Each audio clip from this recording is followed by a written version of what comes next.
So guys, welcome back to my channel. Today we have a special guest. We have Eli. He used to work as the head of sales and marketing for Tate, also other personal brands.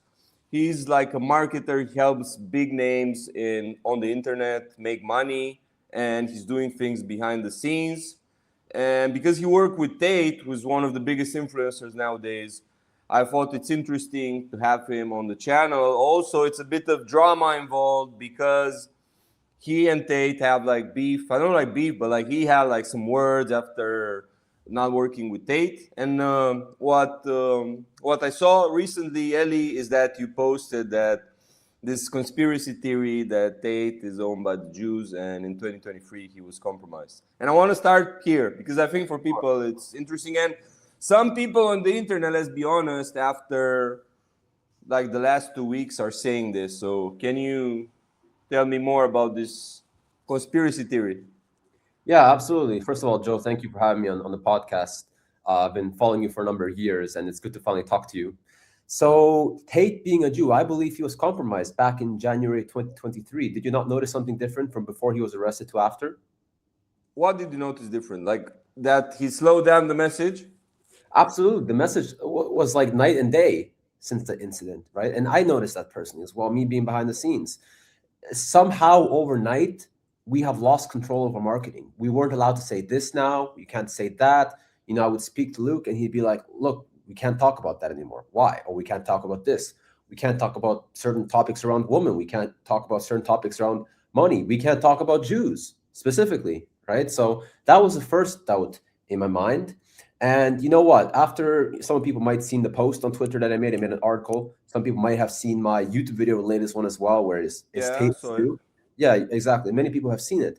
And, it's not that I have a direct confirmation that, yes, I have like an official transcript paper from George Soros or some Rothschild that like Tate is officially like compromised by the Jews. But you have to take a look at all the very compelling evidence, everything that we've seen so far. And having my experience being around very high level people, obviously, such as the Tates, first of all, but then also other people since then. I've spoken to many billionaires, many multimillionaires, many people who have straddled that line between not being an elite and then jumping into elites, and how they recruit and understanding the whole process.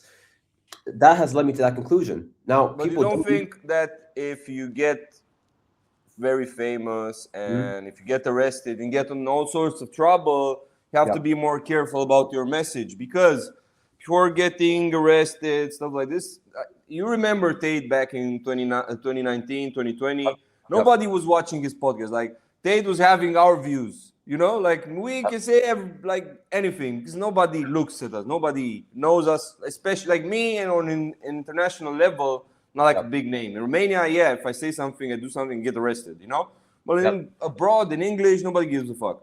So don't you think that once you become a big name, you realize like, yeah, okay, I have to be like more careful, because if I say some bullshit, maybe people go and like kill themselves. Like, back in the day, he would say to somebody like, yeah, you're a worm, go kill yourself. Now somebody might actually do it. Don't you think it's part of this? Not necessarily that he's compromised by the Jews. Partly, absolutely. If you say to somebody to kill himself, somebody's going to take it the wrong way.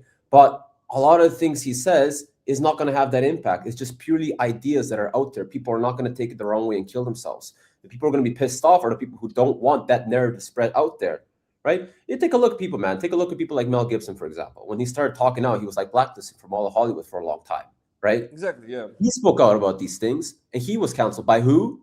What is this power? Who are these people controlling all these things, right? It's a question you ask yourself.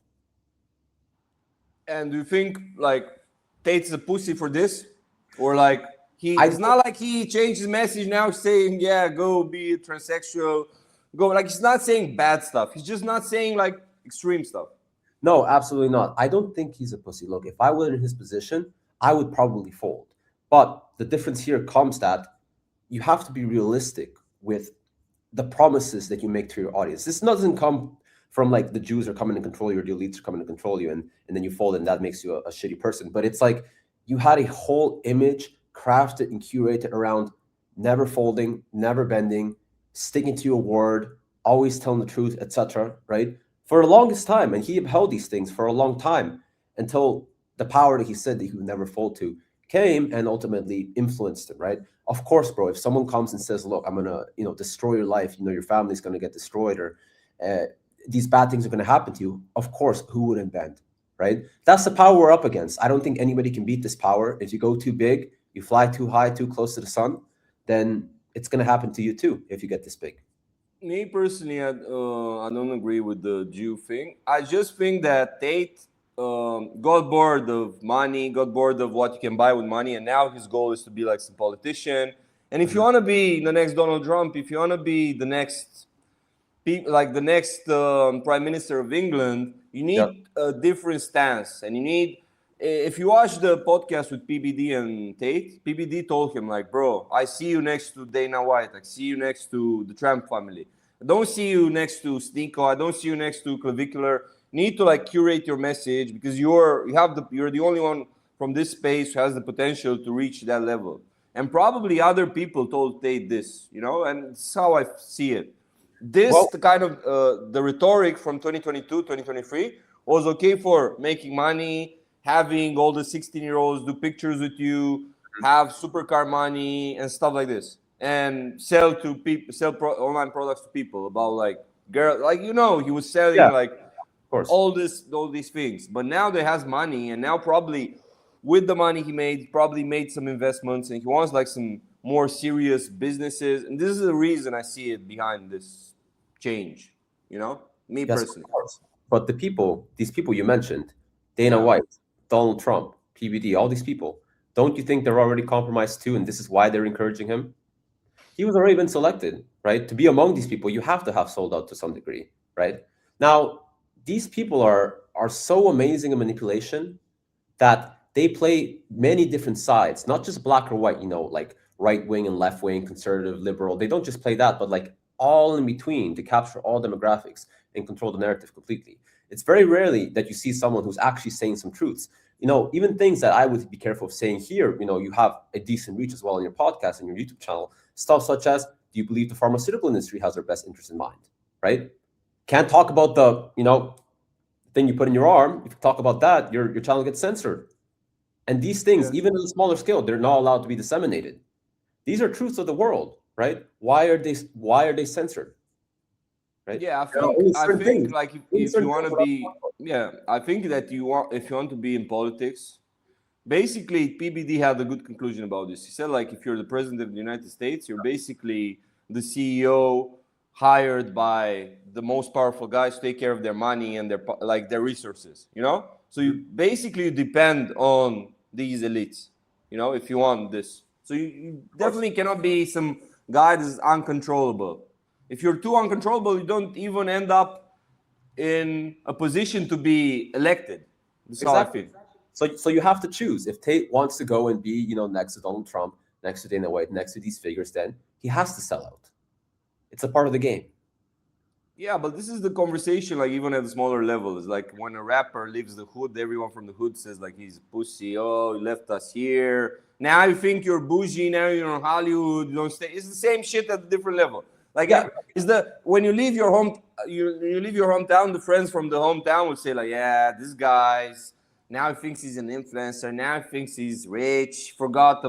He was a loser when he was a kid. It's the same shit. Like people will say like, yeah, Tate isn't the same anymore. Blah blah blah. Yeah, I understand that. I understand that, but this goes something far beyond that. This is not just him leaving his original fan base. This goes and him joining a completely different category of humans on this earth, man.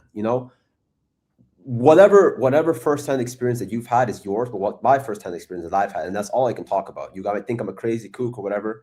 You can reach $1 to $3 billion net worth, and if you stay under the radar, you'll be fine. You take people, for example, who are famous, things change, right? You take someone like Messi or Ronaldo, right? Their image is very carefully curated. They're not allowed to say certain things. It was very obvious that they would be the best players in the world when they were like 19 or 18 years old. So from then, even if they didn't have billions, they were also recruited, and all part of the same narrative, the same controlling image that these elites have for people. So it's not really the same thing, Joe, where it's, you just left the hood and you made a few $1 million and you let these guys back in the north side of Philadelphia or something like this. It's not the same thing at all, right? This is just a completely different level of things. So yeah, but it's hard. I have a question for you. So now you think like Tate fans, if they listen to him now, they're taking in the wrong direction because he's, let's say, he curated his message? Yep. I'll tell you the downside of things, right? It's a brutal reality that people don't quite comprehend. How many people, Joe, have you given people advice? Have you given them advice, on life, on sales, on business, on everything that you do? And how many people have actually taken that advice and been successful with it? It's Small probably a percentage. small percentage, right? And that's even among your carefully selected people who even get around you, who even have access to you properly, who even found you. Now, take a look at the larger sample population of everyone in the world. That's a much larger demographic of people who are literal shit munchers. They're doomed for all eternity. No matter what, like, inspiration, no matter what business model you give them, they are literally peons. They're peasants forever, right? And that's just a brutal reality of the world. And I think any smart The black pill that people have to take, not like some people don't have like this, what it takes to make it. But at the same time, let's say a personal brand such as Tate that everyone knew, especially in 2022. Mm-hmm. I've seen it firsthand with the people around me or like kids here in Romania. This has like it had like a lot of reach in Romania. Like people will take, at least if they take 1% of what he's doing. Like a lot of people started boxing, and we all know like if you do cardio, it improves your vibration, blah blah. Of course, they didn't do the other stuff. They're not rich, but at least they started going to the gym, or at least they started. I've seen lots of people adopt this ideology, working with their family, working with their brother, with their friends, that Tate mastered and Tate brought into the world. Because if you remember, before Tate, people were saying like never work with friends, never work with family members. It will scam you, blah blah blah. So he did this. Like he was talking good about his family, about his father. I've seen lots of people like. I agree. I agree with Joe. I agree with those points. Those are very positive points. Work hard, train hard, be with your family, work with them, work with your brothers. I think those are amazing points, right? And I don't knock Tate for that. I don't want anybody watching this to misconstrue me saying that I'm a Tate hater. I disagree with everything he says. No, you got to be a smart person and take the correct points and discern from the points that are not what correct. You disagree because you work like let's tell people this, like you worked behind the scenes with Tate in a period when I was like hanging out with him, was going out, blah blah blah. I wasn't involved in the business of like selling products, blah blah, but I was going out in Romania and hanging out with bitches and stuff like this. How like because you hanged around him, what negative parts, like what made you become a hater? Because you have lots of videos where you basically betrayed Tate. Why did you do that? I want to ask you. Well, let's go first on that question you have here. Why did I betray Tate? Many people think that I did that, right? It's actually the opposite. It's he who betrayed me, and I'll explain how that happened. So I quit the Cobra Tate operation, the business, back in 2023 in June. And the reason that I did that was because when he got arrested, at first I was a blind supporter, like many Tate fans, right? And I was working, I was behind the scenes. I was working my heart and soul into his mission. And so I'm like, okay, this is bullshit. The Matrix stacking us, whatever. Okay. Then I'm like, I'm a curious mind. And I'm like, okay, well, let's look at the evidence. If there's nothing wrong here, then nothing's wrong, right? So I went in there, hired some lawyers as well. Let's take a look at the evidence, see what's happening. And they told me that Tate is kind of fucked. He's going to jail. And then I connected the dots. I knew what was happening in the PhD rooms, right? Where they would, they employ the methods to make them fall in love. And then, you get more control over the relationship and whatnot. Let's explain to people because like people don't know. Like Tate now he runs the Real World, which is a community that's cheap and is for business stuff, and there's lots of people inside of it. But before that, he was focusing on high ticket products such as War Room, which was his online community that costs like $8,000, and then you have these different rooms on Telegram where this people there talking about different topics. So the PhD room was like a Telegram group where where people were talking about women. So I want to make this. Most people don't know it. You can continue now. Yeah. So they were talking about relationship dynamics, how to sleep with her, how to make her fall in love with you, how to run the relationship, etc. All of Tate's ideas around that, right? There were other rooms, though, which I was never really personally a part of, the webcam rooms, the OnlyFans rooms, where they were then taking these methods of taking these girls, making them fall in love with you. And then since they're so invested and so in love with you, right, that they will do anything for you, you make them to go on webcam and OnlyFans. Now, that in and of itself is not wrong. But what I discovered in as well is that he would drive around Romania, right, to these smaller villages, smaller cities. He'd go out and try to date these girls, him and Tristan, right? And he would make these girls fall in love, take them to Bucharest, and then in Bucharest, he'd set them up in a flat or something like this. What the part that didn't sit well with me was that he would like take their social media accounts, you know, like make them change their passports, take their passports, take their driver's licenses, isolate them from their families, even spread rumors and lies. And this is in the official court cases, by the way, right? The official indictments, you can go read it for yourself, where he essentially like spreads lies to the families of the mothers of the girls, of their mothers and their families, right? That she's become a prostitute or something, right? So when you do these things, you know, the Tates would always make the excuse that these girls are working willingly, right? Technically they are, but if they leave, where can they go? They don't have access to money. They don't have any documents. They're on the street. Who's going to listen to them? The Tates are very well connected in Romania as well. You know, they're very high up and they're connected with the police and whatnot. They just say, hey, this girl's acting out of line. No, okay, go back, you know, and they're forced to work on webcam. By many legal definitions, that is human trafficking. Now, is he guilty of this or not? That's up to the courts to decide, right? This is why I made my point in the video where, like, are the charges against the Tates fake? No. But is the Matrix also after him? Yes. If he would have stayed low key, if he wouldn't have done this in a big way, right? Nobody would have come after him, right? There are many people doing illegal things right now in the world who nobody comes after them because they don't get big enough, right? Does it change? Let me ask a little question. So basically, what you're trying to say is that in June 2023, you decided to quit the business side, like to quit like working for Tate, because you got to look into what he was doing in terms of Correct. like. Yeah, correct. I did not agree with that. I was not going to continue supporting that. Now, here's a very important thing to mention as well, is that I quit the operation working for them, but I stayed inside the war room because the war room is a Telegram group chat.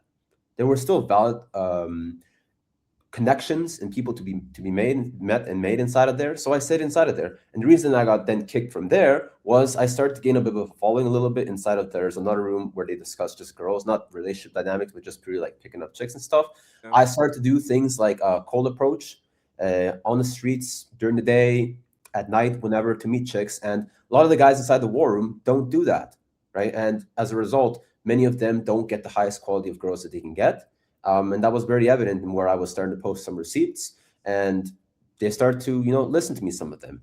So the problem that I did, and I admit my fault in this, is that I started an argument with some of the leadership there because one of them was saying something like, if someone is so high value, if you're Tate, if you're Tristan, if you're Iggy, or if you're Jonathan, right, then a girl is a virgin to you no matter what, because you're so high value. And I'm like, look, that's not true. A girl is a virgin if she's a virgin. Let's call a spade a spade. Let's not kid ourselves, right? Now, that was my mistake for trying to call him out publicly. I understand the power dynamics, right? It was never my intention to damage the place. I was trying to help people. I was a bit abrasive about this, but essentially he got offended. I told him, where are your receipts? And he had no receipts, and he kicked me out. And then the part that I consider betrayal from the Tates, and let me finish it quickly, is that 20 hours passed and I received no message from Luke or from Tate, right? These people who purported to be my brothers, who they would claim that their words, you know, I'll take care of you no matter what, even if you quit, you're still my brother, no problem, right? And plus, you know, I've dedicated 2+ years of my life up to that point with maximum trust, with maximum effort, you know, 12 hours, 13, 14, 15 hours a day working. You know, Luke, if you met him, and you're sure you met him, he's a work machine, right? So we're all behind the scenes, like making this operation as successful as possible, building this up. Why would I have any negative or nefarious intent towards my brothers inside the war, right? These are not people that did me any harm or did anything bad. You know, I quit the operation in a calm way. Cool, I don't agree with Tate. Cool, just quit it calmly. But I received no message from Luke. And when I actually messaged him after, I'm like, hey, why was it kicked from the war room? He's like, I think you were trying to destroy this place. I think you have evil intent towards us. And I'm like, Luke, how is that possible? And I explained the same things that I explained to you. If I was dedicating my whole life to this, how can I possibly try to destroy this? He said, Eli, I don't believe you. I think you're trying to destroy this place. I'm not going to help you. That's it. And I'm like, Luke, then this is betrayal. And he said, so be it. And he deleted all his chats on Telegram with me and he blocked me. So at this point, then I was left with a choice, right?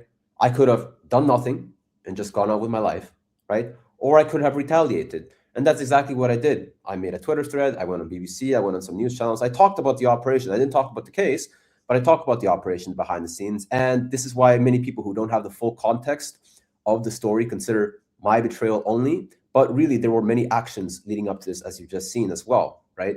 3 years ago, nobody believed me. 3 years ago, some people were siding with me, but a lot of people were siding against me. But now with the recent character developments of, Tate, obviously, launching crypto coins when he said he would never launch crypto coins, or, going back on his word on not making excuses when he lost a fight, or, for example, claiming to be a Muslim and then smoking and drinking and gambling and all these things, the character tracks are there. We'll go into this. Let me address my opinion on what you said. So, first of all, you're saying about like you found out how Tate was dating girls from villages, all the bush. So the reason, because I know more about this, the reason why he was doing this is not the one, in my opinion, not the one you stated. My opinion is that Tate, both of the Tates have this perspective when it comes to dating that in order for a relationship to work how they want, you have to be here and the woman has to be here. You Yep. know, this what I always seen that they enjoy, because no relationship where both partners, like let's say when Tristan dated a very famous girl in Romania, it didn't last longer, arguments, because and they enjoyed the fact that they were the guys, the foreigners with like 100 cars and money, and this girl was some peasant, let's say, they are not the types of guys like some are with money that, for example, a lot of guys, maybe me as well, if I had their money, I'll be in Miami, I would try to fuck Kylie Jenner, Yeah. Many guys are like this, but they enjoyed this idea of like dating these girls. I remember Tristan had a girlfriend from a small city here in Romania. Mm-hmm. She was like 19 or something, and he really enjoyed this girl because she was more pure than all these whores in Dubai, all this, He enjoyed the fact that that girl wasn't accustomed to certain luxury experiences, and he can be the one to provide the experiences for the first time. Mm-hmm. And what you were saying, they're driving around Romania. It's true. Like I had like many stories when I was in the city Cluj in Romania, and they were in Iași, another city, and they're driving their cars because they also like driving cars. And they had this setup where they're driving all Romania and had these girls on Instagram going on dates. They enjoy doing this, Not necessarily, like I don't see it as something evil and stuff like this. I don't think that part's bad. You can go and do that, man. I've done that too. I've driven around. I've gone on dates. Yeah, and let me finish. Like this, how I see this this topic with what they were doing, and also with the webcamming and OnlyFans. Bro, nowadays I think like a lot of girls, they initiate. Like I've seen lots of girls, especially in the last 2 years, even with me, that I'm not actively involved in the industry. Like I'm not, bro, imagine I started with webcam when I was 20. Now I'm like in my 30s. Don't give a fuck. It's not necessarily that exciting for me, and I have other things going on. But girls want it now more than ever. Girls want to make money. Everyone is obsessed with money. And I think most of the girls in Tate's life, they want to make money. They want to do this, and they were the guys they talked to. It's not that deep, It's not like, I will give you a good example because I was talking to my friend earlier about this. There's a girl I met in Tate's house. She's in the case. And now I see her in some music videos with some rappers here. And like, bro, this is the soul of the girls. They were girls that were supposed to end up whores. Anyway, it happened that they was there. They never worked. Like nobody in the adult industry manages a girl that is supposed to be, I don't know, a lawyer, and her parents are rich, and then she becomes a whore. No, there are girls in the world that no matter what happens, they will end up there, And I have a theory about virgins as well. Like I had many virgins that they didn't fuck nobody, they were virgins, but I could see in them they were supposed to become whores, and they become whores. Yeah, I know. I've banged girls who are virgins, and then after, they don't care about you. Happens. Yeah, like you can see in their eyes they want to travel, they want to be whores, And what got you kicked out of the war room? It's something I understood because I was involved in Tate's, let's say, organization in the war room, and like I understood the lesson. Like I would never disagree with the methods that were popular there. So I never, like you did.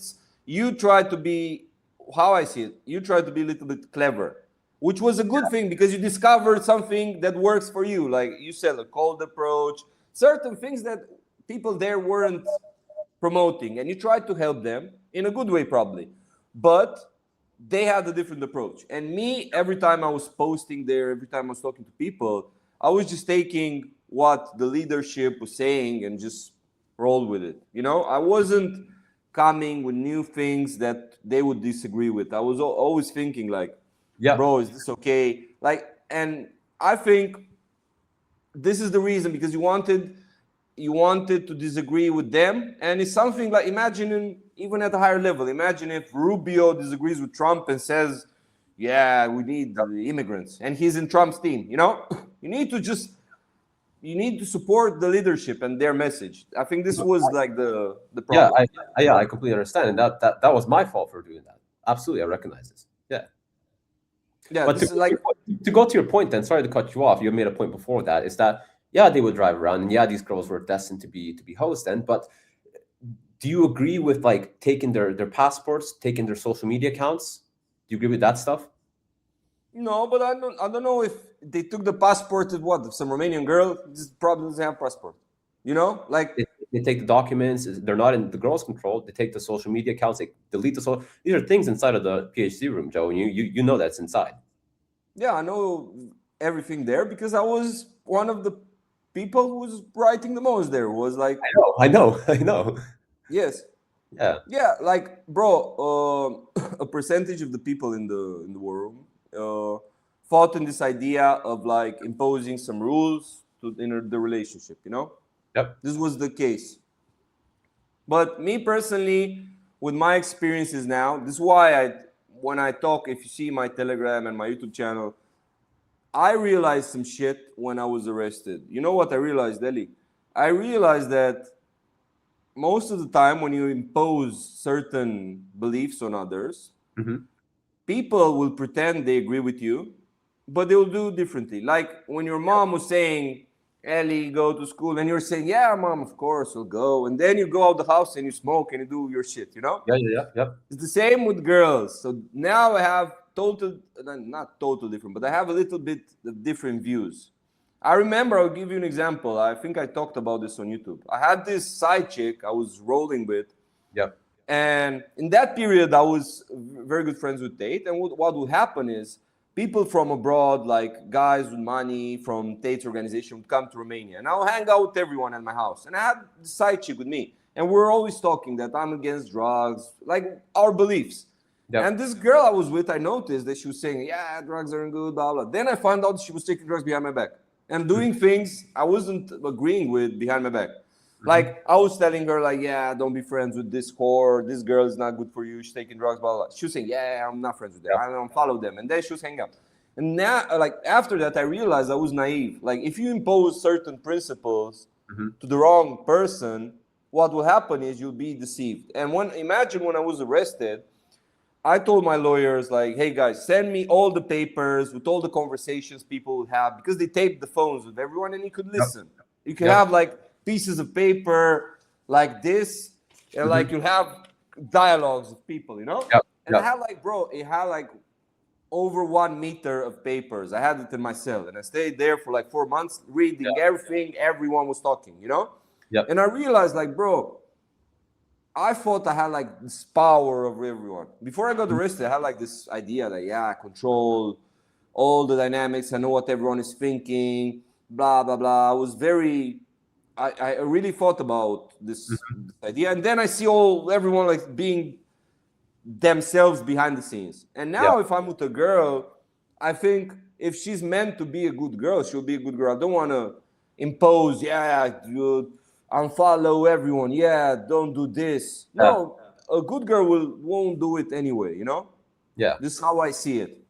But maybe back in the day, people were thinking like, yeah, it's a good idea to tell the girl, delete your social media, do this, blah, blah. Now I see it also as a form of like involving myself too much, like I care. Now I'm like, bro, my philosophy in life is like, I believe every girl I fuck is a whore until I'm proven wrong. And I say about everyone, like, yeah, it's a whore I'm fucking. Because I think to really be with somebody, to really say about some girl, yeah, she's my wifey, she's my chick, you need to have kids. You need to have a strong business together, something going on. If you're just not doing nothing, no kids, no family, you're just comfortable fucking with each other. It's not real. And now I'm not like, I think when the problem with this approach that the people in the war room had, it's this, bro. You take a girl, Yeah. she's your girlfriend. And then I see this with lots of people like this, with rich people. They say, yeah, this girl, she's very loyal, doesn't have social media. You put her on a pedestal. And if she does some bullshit, even some micro cheating, you look like a fool in front of everyone. Yeah. I've seen this happening lots of times. Like guys go say, yeah, this bitch, I have the most loyal chick.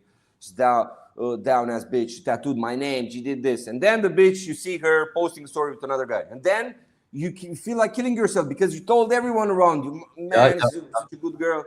You understand what I'm saying? Yeah, Yeah, of this is course. the reason now I'm never talking like this about the girl. I'm talking to her, maybe I want to deceive her, but like I'm not thinking this. It's bad to think this. It's bad to Yeah. say it around you, especially if you're famous. I see famous people all the time, like even here in my country. They go on podcasts and say, yeah, this girlfriend I have, she's like my mom, she's like a good girl. And then you see that bitch in vacations with Yeah. other people. And then you look like a fool for people who paid attention. What do you think about this? Yeah, I think that you should only date virgins and you avoid like a lot of these problems, first of all, right? And a good virgin, not like one that's destined to be a hoe, because you can tell with enough experience.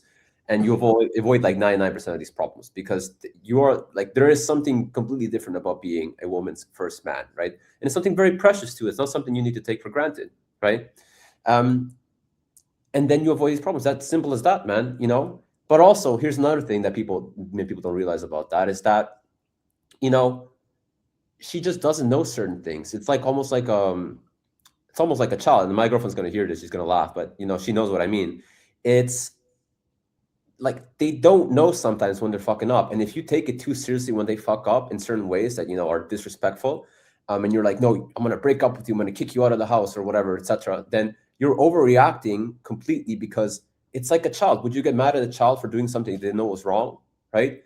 Even if it's like, I don't know, like texting a guy friend. She didn't know that was wrong. She had a whole life before you. She never had sex. She never dated any guy properly, right? She didn't know she can't have guy friends. Are you gonna break up with her over that? No, you lead by example. Be like, hey, look, we're together now, right? You're my girl. I don't like that, right? And she respects you. She'll listen, but it's not going to break up with her over that. You know, many guys have that hard rule: no guy friends, right? Well, if she's a virgin, there's different rules to the game, right? Don't you agree? Yeah, because I dated lots of girls who were in high school, and it's normalized there to have like guy friends, and like Yeah. there's a guy in class who's like doesn't get no pussy, and he's there, he's friends of the Yeah. girls, and like yeah, I understand the dynamics of girls who are in high school, but the thing with this idea of dating virgins is, like I was talking to my previous guest, like Stephen Roland Bell, he was saying like, bro, I'm 40, it's too big of an age gap, me dating an 18-year-old, like it's weird as fuck, This works for guys who are younger, like Yep. I can still relate at my age to this to a point. Like I can still, because I'm dating, I can easily date girls from high school, the girls who are 18 and stuff like this. But I think for most guys, bro, it's too big of an age gap. And now I'll explain the problem that I think it's a problem. Like, how old are you, first of all? I'm 25. Yeah, it's easy when you're 25, Yeah. but even 25, bro, for most 25-year-olds, Yeah. it's hard to relate to the girls who are 18. You know why? Because People are these cooked, man. girls are immature. These girls have a lot of free time. These girls are always like, bro, I see it. All the girlfriends I had who were like younger, much younger than me, Yep. bro, when it's spring outside, it's like they have all this energy. They want to go out, blah, blah, blah. They want to do shit. And you want to work on your laptop, and you're a guy, you're an adult, you want to make money. And it's much more easier for a guy that's 25 to date a girl that she's 23 and has a job. It's much easier to control her. This is why I disagree with people when they say like, oh, you like younger chicks because they're easier to control. I think it's easier to control somebody my age or somebody who's 25. Way easier, because you're 25, you have a job, you're busy, you live in your own apartment, you have to clean up, you have to pay your bills. You don't have the free time of a girl who lives with her parents, takes money from her parents, it's all day scrolling on TikTok, stressing you out. Blah. This is very hard to control as an adult because you're busy. This is how I see it. I think these guys who are older, I think they're kind of cooked and they're still dating. I think if you're like 30, 32, 34, you should be having kids by now, I think, and having a family. At least personally, for me, I've gotten over a lot of this like male hoe phase where I go with a lot of chicks now. I like my girlfriend, I like her. and I don't really have desire for other girls as much anymore. I've scratched that itch, if you will, and I'd like to hope that people get to this point if they're have proclivity for it. And if not, people live different lives, man. You live your life, I live my life. I'm not saying my way is better or it's the best way, but if you're someone like me, then it's a good way. Go scratch that itch, go for the highest quality girls you find, get the experience, and then you find a girl who you find is a virgin and is a wifey for you, and you build something real with her, and you eventually have kids. I think the main motivator for all humans is reproduction, right? We all don't want to fuck. We either want to, have children, maintain those children, or maintain the people who reproduced us. So it all comes down to reproduction. It's the main motivator. I always preach I this. totally agree with you, but you know how it is. Like some people, like you said, like some people just don't have no desire in dating girls after they fuck 20 girls. Some people need to fuck 50. Some people need to fuck 200 girls. Some people cannot abstain. Like, bro, I was talking yesterday with the barber, came to my house, and this guy was saying to me, like, bro, I lost my barber shop because of gambling. And I was saying to him, like, bro, I never was attracted by gambling, and not because I'm some disciplined guy and made a decision. I simply never thought of the idea, let me go spend 10K, have 10K here, let me spend it. Yeah. But some people just, they like this, or drugs. Me with drugs, bro, I would been around drugs all the time. Like lots of bitches just living okay, smoking joints, all my friends do this, blah, blah. I never had this desire to do it. But with girls, I have it. Like I cannot abstain for so long. I can stay a little bit with the girl, but people are different. And me, I'm the type of person, I don't disagree with nobody. Like I can understand why you enjoy sitting with your girlfriend, because even when I sit with my girlfriend, I can focus better. I have more discipline. I can make more money. I can save more money. Dating is bullshit. Dating, you have to spend money, go out, get drunk, you're tired, cannot train. You don't have the same creativity with work because you have to entertain some bitch. So I totally understand why a person would choose to be loyal to a girlfriend. So I don't. Yeah. But I think that your lifestyle, everyone should live at least a period of their life. They should be going out to the club all the time, dating a bunch of girls, and getting that experience. They need that. And for different people, they're gonna stay loyal to the game and they're gonna keep going. Some people are gonna clock out. It just depends who you are, right? Bro, since we were talking earlier about, let's say you were talking about like the bad experiences you had with Tate and why everything fell off, but you were around the person that became like probably has hundreds of millions, one of the most famous people in the world. If you were to analyze the situation, what made him so successful? Like why do you think he made so much money? Why do you think he got so famous? Why do you think he could fuck bitches and also make money and also evolve year after year and like accumulate so much wealth? Like, can you do a breakdown from your perspective, from like the back end of things? Yes, absolutely. So one of the most important factors is he had a team, right? He had an extremely competent team. He had obviously him and Tristan. Tristan ran, the adult industry side of things, but he had Luke. Luke, we both met him, the hardest working ever, kind of a nerd, right? But he's cool too. And he's just incredibly smart, runs everything behind the scenes. I came in also, right? I mean, not to give myself flowers, but I consider myself extremely competent too and very smart. So we're doing stuff together a lot, right? For a good period of time. And we also hired good salesmen. We hired good team members, good editors, everything. But we kept our operation lean. We didn't need that many people. We operated on trust. So we went super hard. And then also Tate himself. Tate's extremely smart, extremely well-spoken, very good charismatic orator, presenter, and all those things. I think that was extremely important. That's, I think, the biggest unique factor of Tate is his ability to speak and his ability to communicate his thoughts and ideas, because it's ultimately words that then translate into thoughts in people's minds. And if you can change people's minds through words, you are the most powerful person on the planet, right? And if you can reach as many people as possible through social media, through, for example, the affiliate marketing strategy that Luke pioneered and then perfected as well, right? Taking obviously all the stuff from the sales side of things, because marketing is one thing, but marketing is just sales to many people without immediate feedback. You need those guys on the ground, those troops giving you feedback. Hey, what are the objections people are having? What are they thinking? How can we improve and solve the problems better? You take that and you put it into marketing, right? So that was our relationship with Luke and me. We went back and forth with that all the time. And then it's just hard work and tenacity. I don't think many people actually work really hard, right? And you need to be around people who work hard. It's like we all had different skill sets. Tate was the guy who was on camera speaking. We worked together to put together some videos. Like, hey, what do you think about this idea for video? Cool. We go back and forth. Luke would make up some talking points. Tate would get it. He'd practice. Tate would practice. He'd walk around the best ways of saying things. Nobody ever just sits down in front of a camera and just starts speaking on something, unless they're inspired, of course. But 90% of the time, they've prepared, okay, I'm going to say it like this. I'll say it like that. Even before this podcast, you send me some questions. I send you some questions. We've kind of prepared. We kind of expected what's going to happen. We had an idea of it in our minds, right? Now, obviously, we've talked before on camera on many different topics. So the more you practice these topics, the more easier it becomes. If you ask Tate, hey, how do I escape the matrix? He's got like 10 different sales pitches for that, like already in his mind, because he's talked about it so many times, right? But he still practiced at some point. And he became very, very good. So that was his main thing. He was on camera. And now the fact is, he would also go out, and he have to go out, talk to bitches, drive his supercars around. Those are the two main activities that he really enjoyed.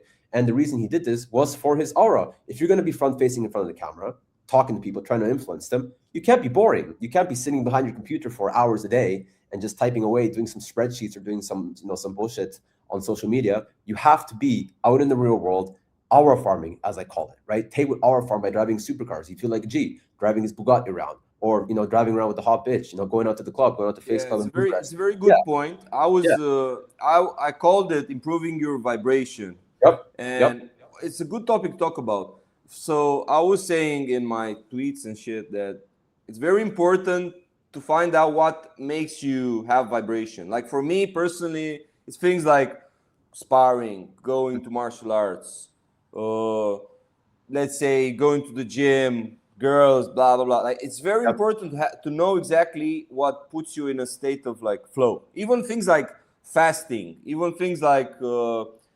abstaining from junk food and stuff like this, because I feel like it's very important to know exactly how to be inspired, how to make yourself inspired every day. Because people say, hard work.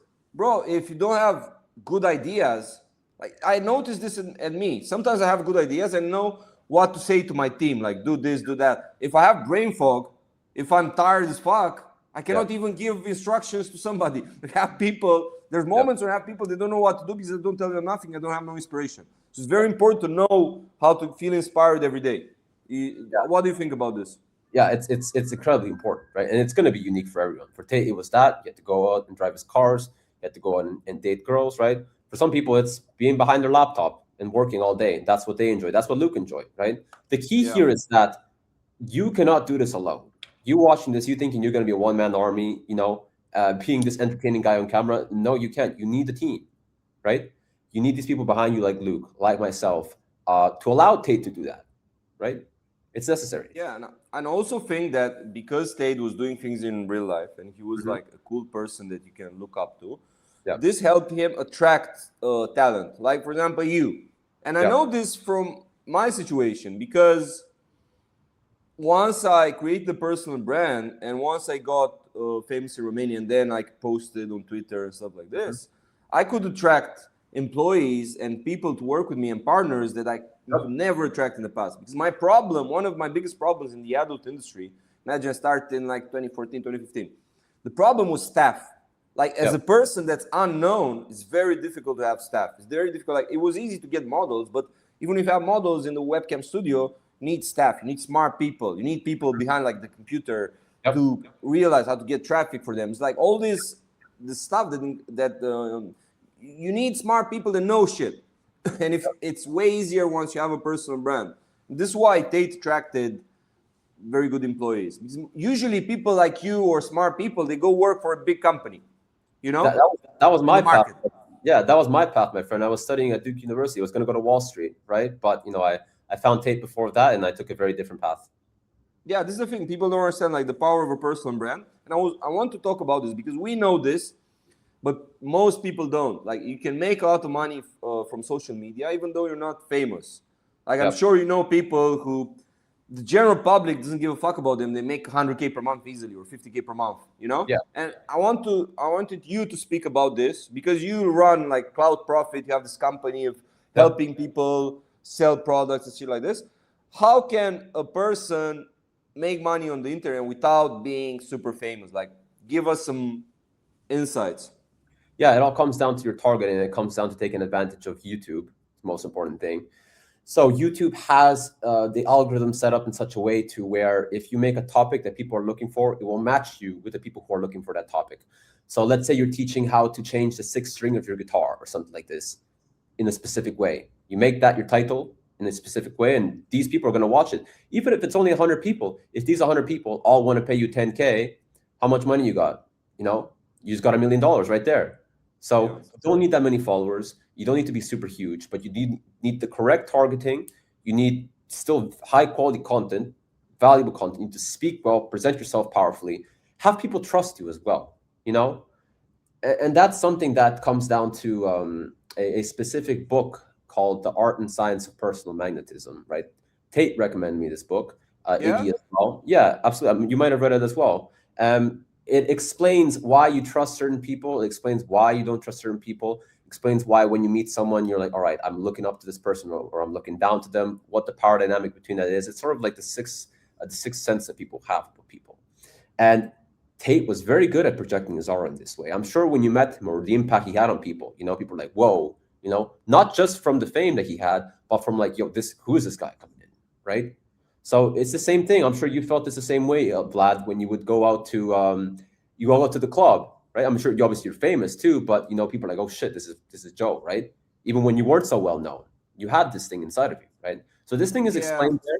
Yeah, exactly. This thing is explained inside of that book. Now, this book is not enough. There are more exercises you have to do, and I do keep those exercises because it requires guidance and back and forth. You can develop that, and you can become more charismatic and more powerful on camera. So all those things are important because we all know the person who, you know, he sounds really good, but we don't trust him. And we all know the person as well who doesn't sound that good, doesn't speak that good, but we trust him for some reason. Anything he says, cool, let's go and let's do it, right? Natural. It's very important because if you want someone to give you 10K, And 20K, I also think what me personally, what I noticed is when you're surrounded by people that do something well. yep. Let's say you're surrounded by people like Tate, Mhm. then it's easier to like just, even if you're in the room, you understand certain things, you internalize it. Not Yeah. necessarily you can explain it, but then your life improves and you can do shit on your own. That's another thing as well. Like, obviously, you get all the theory behind learning how to increase your vibration, how to get more aura, but being around someone who is already in that state, has figured it out for himself, that's learning via osmosis. That's the most powerful thing. So many people ask me, you're like, hey, what's the biggest lesson you learned from Tate or from Luke or from all these other, you know, high-level people that I've met and been around? And I'm like, there is no one specific thing that I can really name, right? And that's because it's everything. It's how they interact, it's how they think about things, how they react to situations, how they manage everything. You know, I'm sure you understand this. Yeah, and I will tell you my perspective when I met Tate and what I learned. Like even from the first interaction, I what I liked is, so basically he texted me and we met at some mall, and he was like with Tristan and with two girls, and when we arrived there, the girls just left, you know, without them saying nothing, and it was me and my cousin, and we talked and stuff like this, and you could see like the respect the girls had for them, you know, like without things being said and stuff like this. So this is the first thing I see, you know. Most people they're just in some bullshit relationship. Girl doesn't know how to behave, you know. This is what I enjoyed. And the second time I met him was actually the first event he ever did in his life. He did an event in Brașov, Romania, and I like the way he organized it. And I remember back then I was talking to my cousin, because I was saying to my cousin like, bro, if I had to organize an event, I would like think about it 1 month before. I'd be super stressed out. All these people coming from other countries have to organize. But they was, like you said, with teams. He had a guy here in Romania, Sebastian. Now this guy he's also famous. He's rich. He runs like a fighting organization. But like back in the day, Sebastian was kind of like a soldier for Tate, doing shit, organizing shit. And this guy organized everything. Like took a bus, put all the people there. They came there. Tate came with his car. Didn't have to do nothing. Put Tristan in the bus with the people to entertain them. And then Tate just left earlier. He went to another city to fuck some bitch. And I appreciate like, bro, this is the reason why he could do so many things, because he was very well organized. Yep. And most people they're not like this. Most people have to focus on just a little thing and they get overwhelmed. Like imagine most people, like, you know, these guys, if you ever meet some person who has a job, he can only go to his job and then he goes to the gym and he feels like a G, like, bro, I go to the gym. But the people who actually have results, they do 100 things. They have to do so many things because it's very well organized. That's a very good point you make. And some people are just simply cut out for that. And some people are not cut out for that. And you have to like recognize this for yourself. A lot of people here, for example, want to like do their own thing, want to be entrepreneurs and whatnot. But they would be much better served working for someone. Even if you're, you know, second or third place to them, you'll be more successful on their team and with them doing the tasks that you were given versus you trying to do it on your own, right? You just gotta be very realistic about who you are. It's true. Like, and yeah, bro. Like, even if I had to think about my past, like when I was in Tate's organization in the war room and stuff like this, it was very lucrative for me, and I didn't give a fuck like about. I'm not like number one there. I was like in top 5 anyway. You know, everyone was respecting me and stuff like this, but I didn't care because I was very good financially, connections. And this is part of the reason I never like talk bad about Tate and stuff like this. Because for me, even the friends I have now, in 3 weeks I'll go to Dubai. These people wouldn't talk to me if they didn't know me from back then. You know, like it was a very good way of launching myself. And this, it's also a lesson for the guys who wanna become famous or want to build a personal brand. The biggest hack in building a personal brand is being co-signed by somebody bigger who has credibility. Like I feel like this is the biggest hack, and I used it even in my country because me, when I got famous here, I was associating myself with rappers, doing podcasts. And if you search Vlad on YouTube, you'll see like I have only viral videos. I never had a video under 100K. And the reason is I started from the beginning with like associating myself with bigger names. And when you associate yourself with bigger names, you steal, let's say, from their audience, and they co-sign you. It's like in rap. What do you think about this? Yeah, this works like this from the lowest levels to the highest levels. You know, you're sitting at the cool kids table. Now you're cool. Now the girls around them like you. From you like jumping into politics and you being, you know, co-signed by like some politician, and then you're easier ascend into like some position there. Works from the ground up like this. Yeah. Yes, one of the biggest hacks. And then if you also have like the charisma and the aura, I think it's both. You know what? Like there's some people who just get pushed up. Like look at sports, for example. There are some players who are not that good, for example, in football, and they make it anyways. They have a baseline level and they just make it. But if you're just amazing, if you're like Messi or something, that no matter what, you're gonna make it, you know, even without being co-signed. Yeah. Like you mentioned the book earlier. Tell me what other like books or YouTube channels do you recommend, and like that basically shaped your mentality and you can realistically learn about money and success? Because most people, they know like rich dad, poor dad, all this bullshit. But 48 laws of power, everyone knows this. Do you have something like more niche, more, you know? If I were starting out, I guess this is the question here. If I were starting out, I wanted to, you know, go out on the same path. I do think a lot of Tate's videos are good for rewiring your mindset to start, but don't go too deep into where you become a fanboy. Still be your own person. I would definitely get into cold approach as soon as possible. I think that's one of the most formative things for any young man. It's super important to be able to interact in a normal way with women and express your desires genuinely and not hide from yourself. You think this helps you more than like above the getting girls? You think cold approach helps you as a person? It helps you so much. Absolutely. You can talk about this because I never did cold approach and it's an interesting topic. You have done cold. You've certainly gone up to a girl before. Bro, I never, like, I went to girls. Like, my approach is this. It's or internet or social circle or things like this. Like, I might approach a girl in a correct setup, but I never go to a random girl on the street. Like, I never do. You've never done that in your life? No. Okay, interesting. Well, the whole basis is that, you know, let's break it down simply. You see a girl, your dick gets hard. What do? You follow your instinct. You go to her. You try to talk to her, right? That's the baseline of it. It's not more complicated than that. It's not these gay pickup artist guys who go around, I must like approach 5 girls in a day. No, bro, like go live your life, walk around, do your stuff, right? Put yourself in situations where you run into the girls. And then when you see an opportunity, you got to be a sniper. You got to do it, you know? As Tate would say, and I agree with this, how you do one thing is how you do all things, right? If you see a girl and you're attracted to her and you do nothing about it, you're probably doing nothing about many things in your business. You're probably doing nothing about many things in your health and your life in general. So if you're a sniper with girls, which is like the main thing we do on this earth is to reproduce, then when business comes, you're going to take the opportunity. You're going to be much better with everything in general. So I think this is why it's very formative, and you shouldn't really listen to anyone for game advice, neither myself or Vlad, nobody, no offense to you or anyone. It's just that it's such an individual and personal thing. You know, you can't copy anybody's game. Your game won't work for me. My game won't work for you. We're different people. How can it work for us? You have to find it for yourself. And then once you have that, sales becomes so much easier. Now, many people think that sales and game are very analogous, but they're actually very different. Game will help you with sales, but sales won't necessarily help you with game. Right? And I'll explain why. Because game in general helps you to be in tune with, obviously, a woman's emotions, but in general, people, right? Because let's face it, man, most people are kind of feminine. They act like girls, right? There are very few actual men in the world. So if you can learn to, interact with the feminine side of the world like this, right? Understand, all the deceptions that people have. Girls won't usually tell you the truth. You gotta kind of bring the truth out of the lines. You read between the lines, exactly, right? And that's something that's you do it and you remove the autism out of you, and that's super important when then you go into sales and somebody throws you an objection.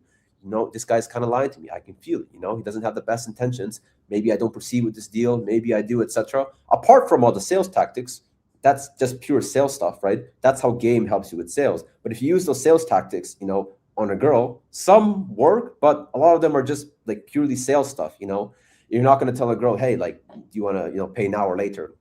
This doesn't work like this, right? So, so that's why it's super important. I would get into sales. I wouldn't necessarily try to start a business. I would get into sales as quickly as possible, work for someone, get as many leads as possible, start talking, get experience in that way, and concurrently also cold approach whenever you have the opportunity to. Because you know what, even if you're building yourself up, you're 18, 19, 20, 21 years old, you're starting out, right? You still want to get your dick sucked, right? You're not going to completely ignore girls. You're not going to be gay like that. Not getting girls does something negative to your psyche, and it does hinder you from making more money, right? You need that aspect of yourself. So you can do both things, also train hard, also do everything. I think that's going to be the best step to start out. And then just listen to people who get around people who are high level. Do anything you can to get around people who are high level, right? Even if you have to pay them. So you either meet them organically, right, which is great, but most people will never get access to people organically. The kid. Yeah, I also think this about meeting people. Like, yeah, definitely. Like, you can meet people organically. Like, they can, like my situation with Tate and with all the guys I know. They message me or we connected on the internet because they saw I post interesting shit. But most people, they don't want to post. So what you can do is like pay, join communities, be in the same circles, one way or another. It's mostly pay to play. And I did this, bro. Like, people say like, yeah, courses are scams, all this bullshit. Like, bro, when I started webcam, like, listen how I started webcam. I searched on the internet. I don't know how the fuck I went, like how this idea came to my mind. It was only one guy in Romania was offering consultants, and it was like 2,000 euro. That back then, with the inflation and shit, would be like probably 5K now. Yeah. I just paid this guy money and I just learned. Of course, this guy worked with hundreds of people that weren't successful, but you need to take the information, the basic shit that somebody tells you, and then you have a start, and then you can do your thing. But people don't want to pay. People want to be. This is why people end up losers. They're too clever. Nobody wants to be soldier. Nobody wants to pay. Yeah. Nobody wants to listen. Everyone wants to be smart. Everyone wants to be a boss. Look, man. I'll say a few things about this. Is that people pay to play from the lowest levels to the highest levels. I have my new business partners, and I can't reveal. These are my done for you clients now, and I can't reveal the actual business model.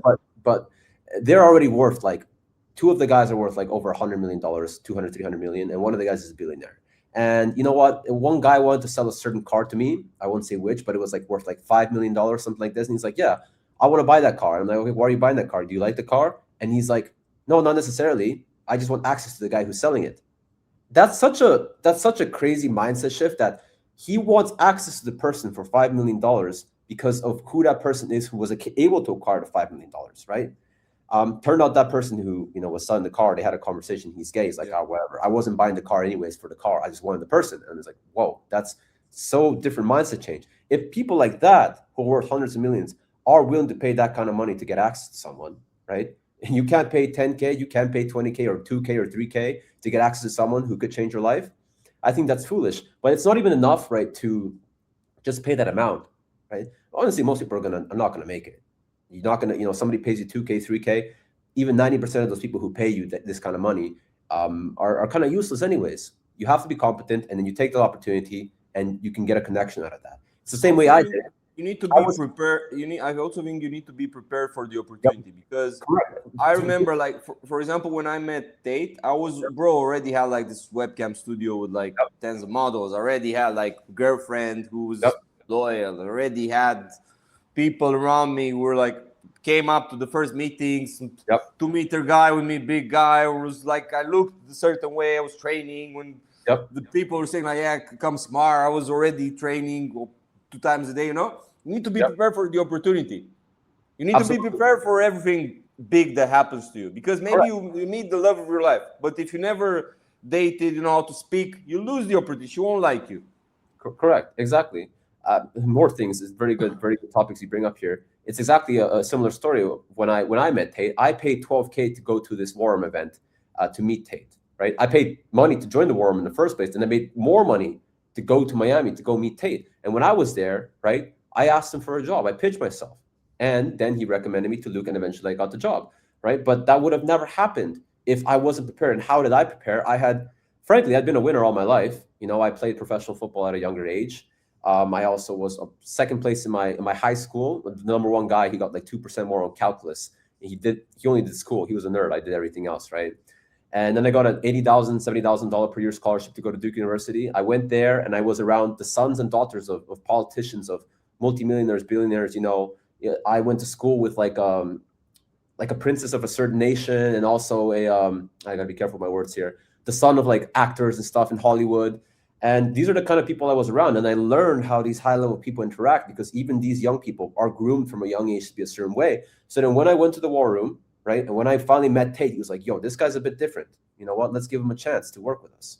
And even then, when I was inside this hiring cohort of around 40 people, I stood out and was the number one guy eventually. So you still have to be prepared. I paid the 12K, was a complete gamble, but I took advantage of the opportunity. And again, I completely agree with you. You got to be ready. Guys, the best business you can start right now is webcam. If you check my Telegram channel, Joe Lampton, I post there all the receipts from our community webcam profits. We have people making thousands of dollars per day. So you should definitely check the link below, because most of you are broke. All you need is money. You see all these things we're doing, fucking bitches going out, blah, blah, blah. But if you don't have enough money, you cannot do shit. So check the link, go to the website, watch the video where I explain everything about webcam, and start your webcam agency now. I was also thinking, I was listening recently to some podcasts with some Romanians who are involved in Mar-a-Lago. They go there, and like people who go to like Trump's place there, it's like a networking bullshit. They pay money to be there in this select group. Nobody ends up there, Yeah, maybe you end up there if you're Brad Pitt, or if you're some famous guy, you go for free because they need you, because you have clout. But normal people, if they're not very famous, you need to pay. Bro, I want to ask you, because there's lots of people who just want to do a personal brand and they want to monetize it. Like, in your opinion, and I'll tell you my experience afterwards, what's the minimum amount of followers, or the time, like how much time do you need to post until you sell your first product, and how do you choose your product in your niche? Yeah, so actually my advice for most people is they should not start a personal brand. Most people who have no experience on anything, if you're not an expert in anything, it's going to be very difficult. And I recommend that you get a job. But let's say you have some expertise. You're amazing at dropshipping. You're amazing at playing guitar. You're amazing at, I don't know, something, right? Then you can start teaching people. And you can start in shape. Lots of people. I saw a guy, you had like some client who was running an offer with fitness, right? I saw on your channel. Yeah, there was one guy. We got people in every niche. Yeah. Yeah. So I'm sure there's lots of guys who are in shape, or they're personal trainers for like bullshit money. But what's the difference between somebody who's just a simple personal trainer, a guy who makes 100K per month? Because lots of guys are in shape. Yeah, absolutely. So there's a few factors. So for every niche, it's kind of different. But for fitness specifically, it's going to be the systems you have in place. So you got to get all the marketing, all the sales built up correctly, get your VSL, get your funnel set up, get the sales team, get the dialers, get everything correct, right? Get the messaging. But this is what I want to ask you, bro. Like, let's say you're starting out. Who's the first person you have to hire? Like, you're starting a personal brand, you're posting on, let's say you post on YouTube, you post on Twitter, have some followers. What's the first person you have to hire? The first person, Sales guy or who you have to hire, in your opinion? you just need a guy who does everything. You need like a business partner who does everything else. Like you're doing the content, you're like leading stuff, but he does everything else. He writes if he sells, he does everything at the start. Yeah, as you scale, you're obviously going to hire more people, but just with that one person who's going to help you out, that one manpower, super competent person, you'll do a lot. And the goal is money ASAP. Like you don't even need a product, man. You need a roadmap of how you would take someone from point A to point B. That's your transformation. That's what an offer is anyways, right? Anyone who buys an offer buys it because they believe they can get something on the other side of it, from where they currently are to where they want to be. Every single offer on the internet ever in all time is like this. So you define that step by step. What's the first thing you need to do? For example, to take someone from being fat and lazy to being hardworking with six-pack abs. All right, so first of all, we got to look at their diet. What are they eating? Look at their habits. Then we got to change it, give them suggestions. They go step by step by step. We got to mentor them like 1 time a week per call, etc., etc. And it's like an algorithm. Boom, boom, boom, boom, boom. Is this algorithm going to produce like 100% the same result every time? No, this person might lose 20 kilo instead of 30. Or you know what? He might not be that jacked, but some level of similar result will be acquired at the end. And then you have that formula. And this is how you sell people. You tell people, hey, look, I can help you to do this, and this is how we'll do it. Okay. Yeah, I agree with this. Makes sense. Cool. Okay, pay me. And the most profitable, instantly profitable business model is purely like a mentorship. I'll teach you how to do this. Don't need a video, don't need a course, don't need anything. Just take the money, and you can get paid high tickets for this. There are people who will pay you $3,000, $4,000, $5,000. It happens all the time for my clients, literally on a fitness offer, for example, right? Because they had the right marketing in place. It looks legit. They're obviously jacked. They have experience. They have some sort of unique mechanism that separates them from other people. Now, that's hard in fitness because everybody does bicep curls. Everybody does, bench press. It's all the same shit, supplements and food and protein and whatnot. What's going to separate you in the fitness space is going to be your charisma and the way that you can speak, right? Yeah, I agree with this because you know why I agree with this? There's lots of people talking the same shit basically. But even me, I bought fitness products. Like I remember when it was like the pandemic in 2020, everyone was sitting in the house. I bought from a guy. The reason why I bought, he was doing short form, like TikToks and stuff like this, and YouTube, and I just fucked with his personality, and I liked him. And also what he did, this guy, now I'm thinking back why I bought from this guy and not from another guy. He was associating himself with like rappers, they going to the gym with them, blah, blah. Like he did this component of like being co-signed by people who have like more clout, and also like breaking down things in a way that I like. Like it's a lot about charisma because there's multiple people in your market that say sell the same shit. And also I agree with what you said with business partner, bro. I always work like that. Like even when I started my webcam studio, and then not necessarily business partner, but like I had my first girlfriend, she was doing like the job interviews, like girls would apply on my website, she would call them, hey, come at this hour, blah, blah. She would talk to the girls because in the webcam industry back in the day it was a little bit taboo. And if imagine me, you come to a job interview for webcam, you're a 20-year-old girl, and you see me there. Might get scared, might seem sketchy, But if you see a girl like my first girlfriend ended up working like Secret Service in Romania, smart girl, good family, blah, blah. We've been together 7 years. And she looked like different, didn't have no tattoos, no surgeries. Like it gives trust. Yeah. And also I like what made me make money, because lots of people, bro, in this industry, they failed. Like me, when I slowed it down because I was doing other shit and didn't give a fuck about it and got bored. But never had like months when I wasn't making money. Because I was always making money because of the teams. Like I had people in position for the things I hated to do. I think this is very important in every business. Like there's certain aspects you simply don't do with passion and you hate it. Like you said, like Tate was in front of the camera, but Tate wasn't sitting there doing wormy shit, No. Like, and another thing that I think Tate is a little bit crook with this, or he doesn't explain it correctly, is like saying like, yeah, work hard. But he was working hard on the things he's good at, the things that he's passionate about. Like he likes speaking anyway. It's not work for him necessarily. You remember you speaking, even like if you go on his Facebook as like clips from 2016, speaking, nobody was watching. He likes being in front of the camera. He likes speaking. And there's certain aspects he doesn't like doing. And he has people in position that do it. It's very important. Yeah, Most people don't want to hire, and they say to themselves like, "Yeah, no, I will do everything," and they won't do it. They would no, postpone the tasks. you don't have that many hours in a day actually to do everything. It's You impossible. cannot edit your own clips. You cannot do Bro, everything. no. I've never edited in my life. Please. Yeah, but most people don't realize this Yeah. aspect that, and they want to do it all. And they think they're saving money, but they're not saving money. No, they're wasting. I guess maybe they're saving money monetarily, but they're wasting a lot more time, and time is money, so they're wasting a lot more. What do you think about content in terms of like what should somebody post? Let's say a person wants to sell a mentorship on fitness. He Aha. should niche down on something or just talk broadly. Depends on how broad you want to go. So I always say that go directly to the money as quickly as possible, and this is what I advise, and this is why my clients have results. Is that if you niche down, you can go to the money faster because there's people already waiting with money with specific problems, and you can sell at a higher ticket, 3,000, 4,000, 5,000, depends, right? For example, myself, my program, I sell to high-level business people, charge 5 figures, right? People pay. Yeah. If you're gonna sell to a mass market, I'll tell you why you shouldn't do it at the start. This is a low-ticket offer, right? People always want to come to me and they tell me, "Hey, I want to launch the real world, my own version of the real world," and I'm just like, "Huh, okay." You don't have traffic for this anyway. You don't have the traffic for this, first of all, right? Two, that's a whole separate section of it's a whole nother business, essentially. Managers with tech teams, with everything, developer, everything, right? You don't have the infrastructure to build this out, right? And then you have to deal with the actual nature of the business model itself. You're going to have massive churn rates, like upwards of 60, 70% if you don't do it correctly at the start. You can bring it down a lot, 30, 40% what we had, right? But that's still a lot of churn, right? You got to keep providing an amazing service. It's got to be cutting edge. You got to have updates. You got to have like a gamified system to make sure people are leveling up within it, ranks and stuff. You got to have people sign up in them inside.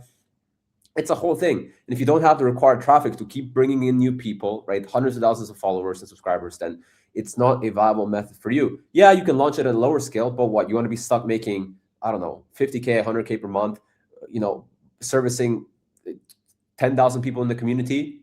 That's so much time and effort. Your time is gone, right? Versus you could be making that same money with 10 clients, for example. Yeah, even if you analyze Tate's operation, he started selling low ticket when he became worldwide famous, but correct, he started making money with like higher ticket products, and also had a very good system of upsells, which he perfected very well because nobody is not talked about, but we know this. He mastered this upsell thing very well. Like he was a master of this. And I always give this example with people because when people don't understand how smart Tate was. I remember one time sold an event.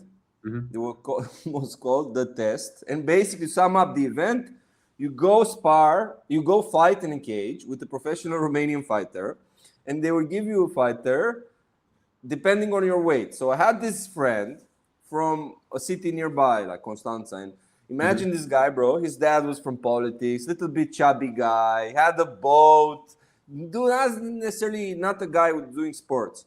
And he had to fight a fighter. If you Google him, Sandu Lungu, he has 160 kilo. This guy was like 100 kilo out of shape, fat, rich guy. And fought Sandu Lungu, who was 160 kilo, which is like 300 pounds, 350 pounds. And he got KO'd from the first punch. And basically, this was all the event. And Tate was charging 20K, and he had like 50 people who made $1 million. Like, imagine the level. He's a very good businessman.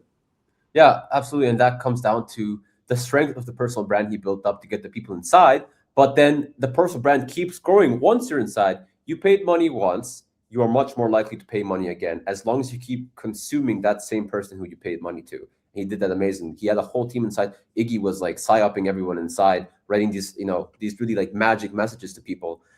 This is Iggy, like for people who don't know, when Tate was running this high ticket operation, the War Room, this networking group, he had like people inside of it who were managing shit. Like he would intervene, write some message now and then, but there were people there every day who were replying, who were giving value, and had this Jew guy. I didn't even know he's Jew. I read in your post. Yeah, and he made very public tweets supporting Zionist movements. Saying that like the Gaza Strip should be completely annihilated, and they should Israel should just take it over. He's a very known Zionist Jew. Yeah. Yeah, but you think Tate care about this? Me personally, I think it was random that he was a Jew. This guy was in charge of Tate's Oh, operation. as I understand it, because I spent a lot of time with Iggy in different events, right, early into the morning. He It said that he wasn't popular, these conversations with the Jews anyway back then. Nobody was talking. no, it wasn't Me popular. personally, I didn't even know about this bullshit. Me, I didn't know. Iggy told me that he knew Tate's father, and this is how they went. They went way back, right? And then they met again, and obviously Iggy helped Tate a lot develop a lot of his communicatory powers and abilities, right? Because Tate had to learn from somewhere. You don't just learn these things just through experience. You learn these things the way he was able to influence the whole world. You learn it from people who are experts at these knowledges, right? You learn from his father as well. Tate's father was in the CIA, and he was a linguist. He was again a very high level operative there too. So there's a lot of things that people don't know about Tate. That's true, and a lot of these guys are behind the scenes. Iggy was one of them, um, and yeah, Iggy, he just masterminded the whole war room, didn't he? Right? He just manipulated everyone, and everyone eventually upsold, and he took a big percentage of that. The leadership took a lot of the money. Yeah, and I knew this guy personally. I think he's a very smart guy. Like he was. I think Tate liked him because they had a like a very strong personal brand, and this guy was a very big fan. This is how I saw it. Always Yeah. saw it. He was a very big fan. He had like a lot of free time. He enjoyed sitting there and talking to people. Yep. Tate gave him a platform, and I don't know if Tate even cared about this Jew bullshit. Back in the day, wasn't a conversation about this. Nobody. Me, the last 1.5 years, I watched documentaries about this topic, about the Jews, what really happened in World War II. Before, I didn't give a fuck. Nobody was talking about this anyway, you know? Yeah, that's So I just think in order for him to run this operation, he needed certain, like you said, certain people inside the team. And this guy was very good at like you said, like manipulating people. But I don't see it as manipulation. And I will tell you why. I've seen lots of individuals start from bullshit positions in life, and mhm. because they had a lot of trust in the programs they bought and the path they went, they just had very good results. Like, bro, I know personal examples. Like even guys from Romania, we had like in the room there were like 100 guys even from here, Yeah. and of course like maybe close to 2,000 from abroad. But like this is another thing. I was thinking about it right now. When you acquire a mentorship or a program or you listen to somebody, Mhm. if you trust that person, you're more susceptible of having results. What do you think about it? Like if you just trust the person with all your heart, you will have results, as opposed to the people who buy 5 courses. Like imagine somebody wants to build a personal brand, but buys Cloud Profit. Ah, yes, I agree with you completely. Yeah, you should only learn from one person at a time, and don't be learning from 5 different people and try to implement 5 different things. You'll get nowhere. Now, this also comes with the risk of how do you choose the right person, right? And you got to really trust your gut with this. You got to be like, hey, I have a good feeling towards this, you know. But sometimes the gut takes time to develop, so you'll make mistakes. You'll listen to the wrong people, you know. I don't think my experience with Tate was negative in that I chose the wrong mentor. And since then, I've also had other mentors as well. I don't think any of them were negative. That I'm not mentored by these people anymore. I think it was just I took the positives from that time, and then I took away all the negatives that didn't work for me, and I just discarded the negatives, right? And I think that's what everybody should do. Take the positives from someone. No mentor is going to be 100% perfect, and then just keep learning until you've done learning from someone, and then you can just move on to the next one, right? Yeah, definitely. But me, what I was trying to say is like at a certain period of time, let's say Yep. for 2 years, if you listen to a guy, if you buy Yep. his program, just listen to that guy. Because I noticed this even when it comes to legal issues. Like people, what they do is hire 5 different lawyers, and it brings confusion to your head. If you listen to like even with dating, imagine some guy wants to get pussy, Mhm. and he buys a program for somebody doing cold approach, and then from some guy talks about status, and it's a lot of confusion in his head because there's lots of contrasting opinions. And then you don't do nothing. Just take something, apply it 6 months, I don't know, and then think of something else. Correct. How I I see agree. it. Yeah, I completely agree. Confusion is another problem. People, they listen because of like the TikTok brains. You scroll TikTok, see all these people talking about the same bullshit, different opinions. You don't know what to believe in. Yeah, yeah. Just listen to one person. Most stuff out there is bullshit. trust your instinct. If someone really looks like they're an expert, they probably are. Bro, in the first part of this podcast, I want to ask you curiosities and questions, but you also said like you want to ask me certain things. Yeah, We'll I'm do like curious. this. I'm curious Yeah. about you, Vlad. It's the first time we're actually speaking here. We've gone back and forth before. Why is it that you took this podcast with me? Aren't you still friends with Tate? We're talking, but we had this problem of me being a witness in his court cases, so couldn't see each other, But we're talking, yeah, Okay, we're okay. talking, and I don't think Tate has a problem. You're too small for it to matter, It's not like I'm doing now with like Sneeko, and also I'm the type of person never talks bad about what he's doing. Because I generally, you know what? It's something interesting. I was thinking about it yesterday because you brought up this topic. Yeah. And I was thinking like, bro, Tate, although people saying he's doing degenerate shit, I never seen somebody with so much money being so normal. Like he was genuinely the type of person who wasn't degenerate at all. Like I've seen people with way less money who are more degenerate. Like he's Yeah, that person never does gangbangs, never does swinger, never does I agree. nothing. I know. Yeah, I agree with He's that. just normal person. Never. And bro, when he says Of course. like I don't take drugs, all this bullshit, he's genuinely honest. He just, You yeah. know? I mean, I It's very easy for me to defend what he's doing because I didn't see like weird stuff around him. I don't think it's a bad thing to drink and smoke and gamble and whatnot. But I do those things sometimes too. We all do. We're men, right? The only part that I had issue with was like the webcam OnlyFans stuff we've discussed before. But other than that, I don't think he's a bad You have person. a problem with like you think it's a negative to the world. I think it's a negative to the world. I don't think there's anything positive that comes from that, really. I think it's just negative all around, other than the money you make. I don't think so. I think it's very good. Like I'm telling you my opinion on it. I think Okay. it's a very good business to start out with it. I Mhm. think it's fun. Like I had a lot of fun in my early 20s with it. Because imagine me, I had lots of friends who were smart. I had lots of friends who end up studying abroad in London, Imperial College there, or in MIT in the United States. I have lots of smart friends. And I felt cool. They were in university being nerds. They were calling me, hey, what are you doing? And I just say, yeah, with these girls here, blah, blah. I had like a physical location studio.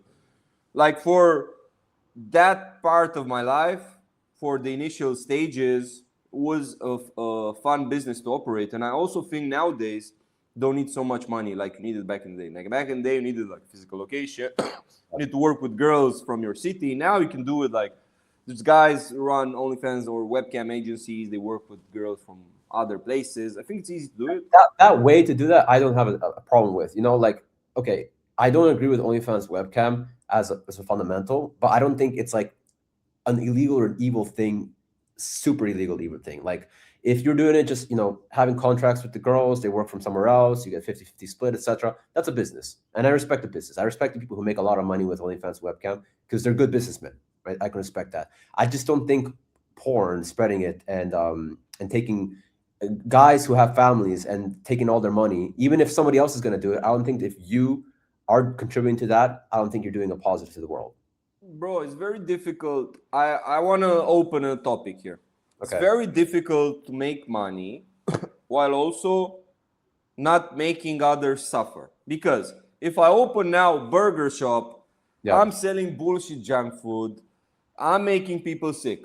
If I'm Jeff Bezos, I'm putting some worms from third world countries to work in a warehouse. Yep. While me, I'm with my side chick in Saint-Tropez. I'm Jeff Bezos doing fantasies on a boat. Mhm. So it's a low amount of people who can actually make a lot of money while not doing something bad, especially in the initial stages. Because even if you were saying like sales, bro, sales is bullshit. Like I had this friend, not friend, listen what happened. Had the guy paid me a mentorship. He wanted to do real life mentorship, and I charged him more. And I was on house arrest back then. I told him, okay, come here in Romania, move him close to me, blah blah. We did this mentorship, and he was doing high ticket sales. And bro, this guy was on the phone with 60-year-olds, selling them some bullshit and putting them to do loans from the bank. He was working for some Jews actually, And the Jews had the system that if you didn't have all the money, but you're selling like men like some bullshit for 60K, and nobody has 60K, like these old guys with jobs, and they were doing loans, and this is good compared to webcam. Like, you know, I'm just asking. Look, it's that's another topic here. It depends on exactly what you're selling, right? If this 60K that they spend helps them to, you know, start a business and make money, okay, that's one thing. If it's just a complete scam, definitely it's just as bad, of course, right? It's all very relative. It's not black or white, right? Yeah, what I think, bro, like what I think is illegal and immoral, you know what it is? Back in the day, these pimps in Romania, what they would do is like they would drive around the street or go to some village and just pick a girl, put her in the car, send her to the prostitution abroad in Italy. This is very illegal. This is real human trafficking. This is bad. And also, I think that if you manipulate a girl that was supposed to become something else, and you convince her, like, let's say you date a girl that's studying medicine, and she's a very smart girl, and she finished high school with the biggest grades, and she's very good girl, and she was a virgin, blah blah, and you convince this girl to be a whore, and you're degenerate giving her drugs and making her a whore, then it's bad. But what happens nowadays is lots of women, they want money, bro. Like, what I notice is when they're teenagers, lots of girls, they want clout, guys with clout, they want to have fun, their parents give them money. But once they grow older, women became men nowadays. No, like you said, there's not many men. I think we all, both sexes, become the same. Everyone wants money.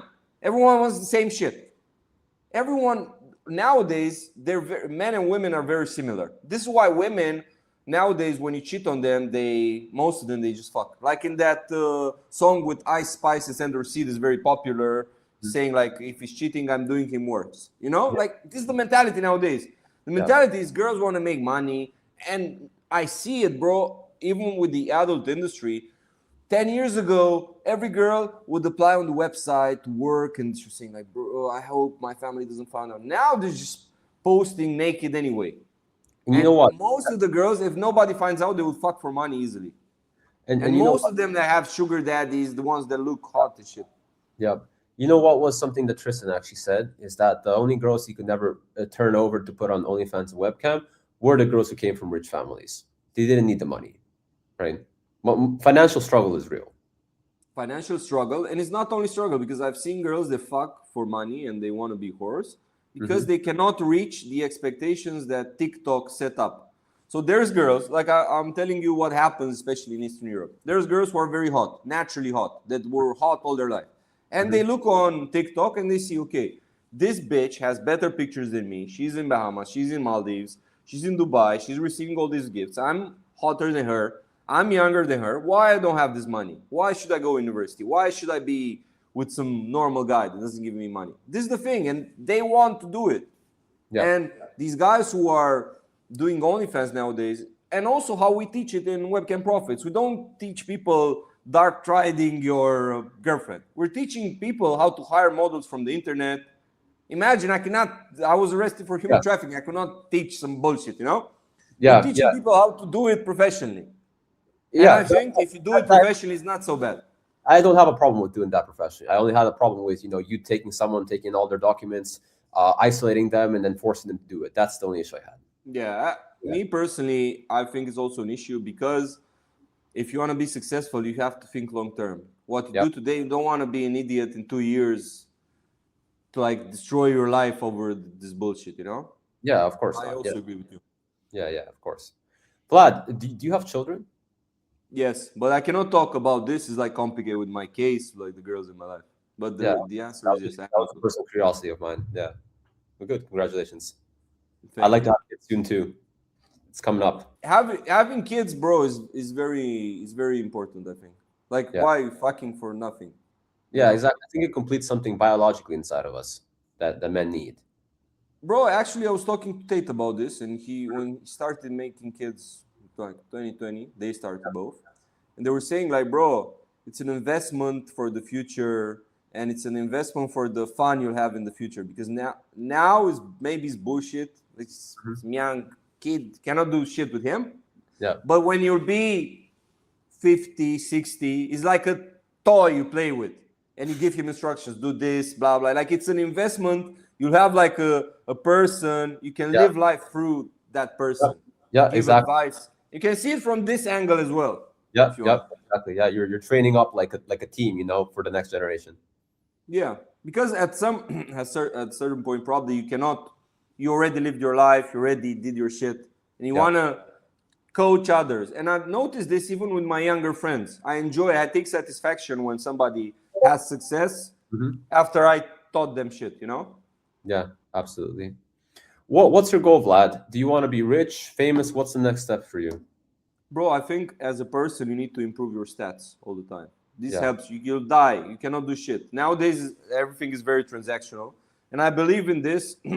I don't believe in people's goodwill.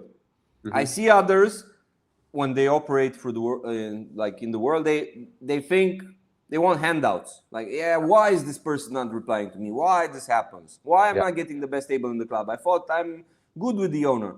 I'm a Mhm. guy who's like more rational. I want to improve my stats so I can have more power over people and over my situation.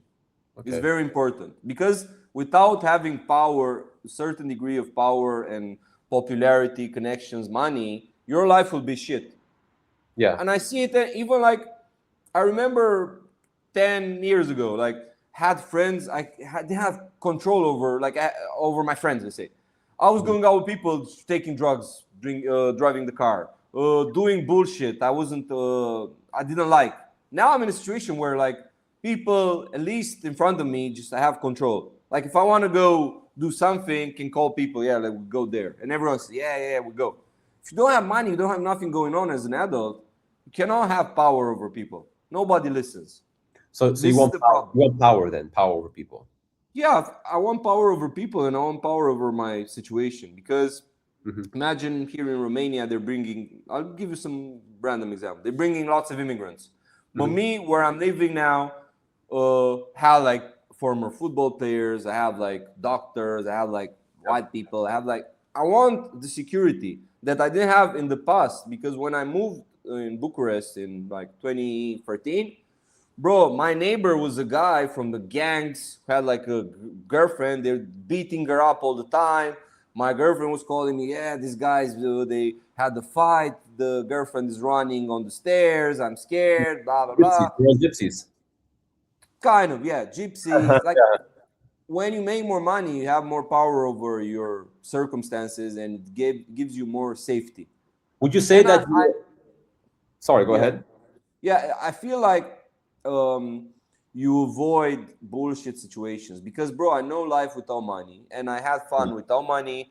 I did everything without money and with money. And Yeah. another, I'll give you another example. One time I was in the club.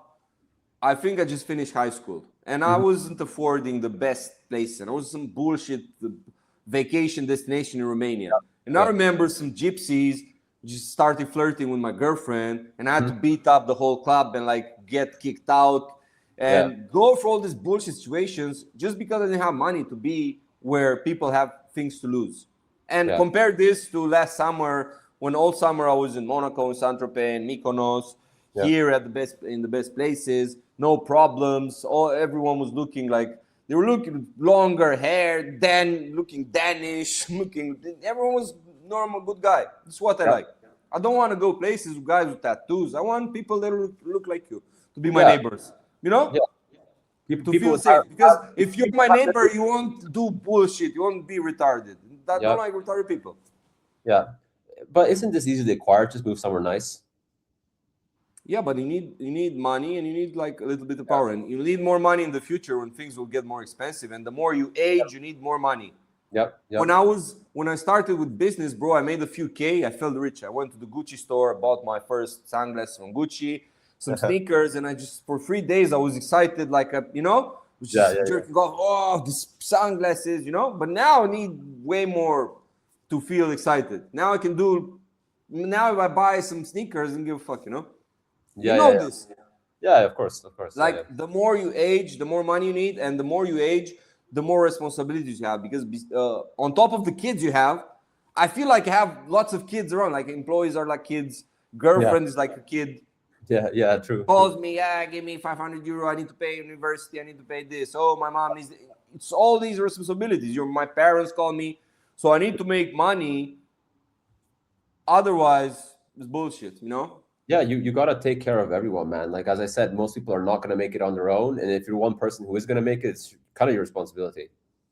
And the thing is, I don't know if you talked about this, but like people on Twitter talk about this. Like if you need to be faster than your problems, meaning that let's say you have a girlfriend and you're not making enough money. What will happen is your girlfriend at some point, even she's some stupid ass frog that doesn't know nothing about life, she'll get a job. She'll get a job and you'll put her in a situation with men there trying to fuck her, trying to be with her. Need to foresee this, make enough money, and make sure that the person you care about at least is under your control. At least works with you. You give her some bullshit job. I don't know. Find the solution. Yeah. Don't want to be in a position to feel like a cock, to feel like an idiot. Yeah, of course. Yeah, I agree with this. Yeah, of course. And also, another thing is, in order for your quality of life to be superior, I realized this once I made when I wasn't making money, what I was thinking? Yeah, bro, just make some money. And I was underestimating how much money you need to spend. And I was thinking of myself. Then I made money and I realized my friends from the past didn't have money. And you have to, if you want to do shit, you have to pay for others until you get to the point where you upgrade your group of friends, blah, blah. And bro, if you want to do shit, you need to pay for people. If right now I want to go to some restaurant, like let's say some bitches call me after we finish the interview and say like, Vlad, I'm here with 2 friends. Come with 2 friends here. I have to call some. I have to invent some friends, pay for them, blah. The whole table, I would spend 600 euro just to eat something because I paid for the bitches. Not only me. Don't have to pay 50 euro. When you have money, you're expected to do shit and things cost money, You need to spend more money. Yeah, that's how it works, man. Would you say that you love the game? You obviously more and more power, and obviously you have more responsibilities and you take care of more people, but at a certain point, you have all that stuff handled. Then it just becomes, how far can you push it, right? How far does this video game go? What can you do? Can you get police escorts? Can you, for example, I'm living here in Poland. It's very hard to get a hunting license. Can you get that somehow? What are these how much freedom can you have in the world, actually, right? Bro, I wouldn't take it so far like to owning a weapon. For example, for me in Romania, I don't think about this. But I'm thinking... Yeah, not specifically about owning a weapon. I'm talking about being able to do things. Like, for example, there is this black passport that's issued by the CIA almost exclusively, where you could go to Red Square in Moscow as an American and you could kill someone, right? You show this passport. Never heard about this. Yeah, you show this passport and you're off scot-free. John McAfee talks about this. Yeah? I have to study about this. Never. Yeah, you have a free license to do anything you want in the world, basically, essentially, right? Because of the power of the USA. Now, does that mean that if you get this, that you're going to go and you're going to take advantage of this and abuse it? No, but being able to have the freedom to do anything, I think that's at least one of my aspirations. Yeah, definitely. You need the freedom and you need to evolve. You need to see yourself evolving because, bro, it's like a high. If you do the same shit for 5 years in a row, it won't give you no high. If you operate the same business and you're the same level, if you have the same friends, you fuck the same bitch, it won't give you the same high. You need to upgrade a little bit the things you're doing. Add new elements to your life. So I think this is important. This is why also we're talking earlier about Tate want to be a politician. He already bought everything materialistic, has 100 cars. What people think about money? Money is up to a certain level. Then you want other things. Yeah, of course. Then you want other things, then you want power, influence, blah, blah, blah, Yeah. And that's different for everyone. Not everyone's going to want that. Some people just want to disappear and retire. People don't know what they want until they try it. Correct. So, I'm talking to younger people all the time. I'm dating young girls. Imagine. I have to talk I'm like a father, I have to give advice. And girls are saying all the time, I want to be this, I want to be that. And I always tell them, bro, you have to try it out. And then you will realize if you want it or not. That's what I have for you, actually. Based on that, is that do you feel like dating young girls keeps you younger? Yeah, definitely. Hanging around with younger people keeps you younger, but the downside is you're also more stupid. Now this is the reason why maybe I'll go live abroad. I'm thinking living more in like Dubai, Monaco for a few months because I want to spend more time with the connections I have there, older people. I feel like I need to talk to people who are older than me also and learn from people who are like in their 40s and their 50s, access Yeah, these kind of people because here in my country, I reached the limit, let's say, yeah. and I want to travel more. I think this is important for me and not like travel 4 days to just waste time. Just sit there, talk to people. Do you? Because if the downside of hanging around younger people is basically you're talking to stupid people, like stupid. Yeah, you feel younger, blah blah, but you're also getting stupid. Yeah, that's one of the things. Do you have mentors? Bro, I have people that inspire me in certain aspects. Yeah, I think biggest mentor I had was Tate. You know, Okay. let's say because it's hard to like. You imagine in Romania it was like the biggest dog. You know, here. Yeah, it makes sense. I think there's always levels.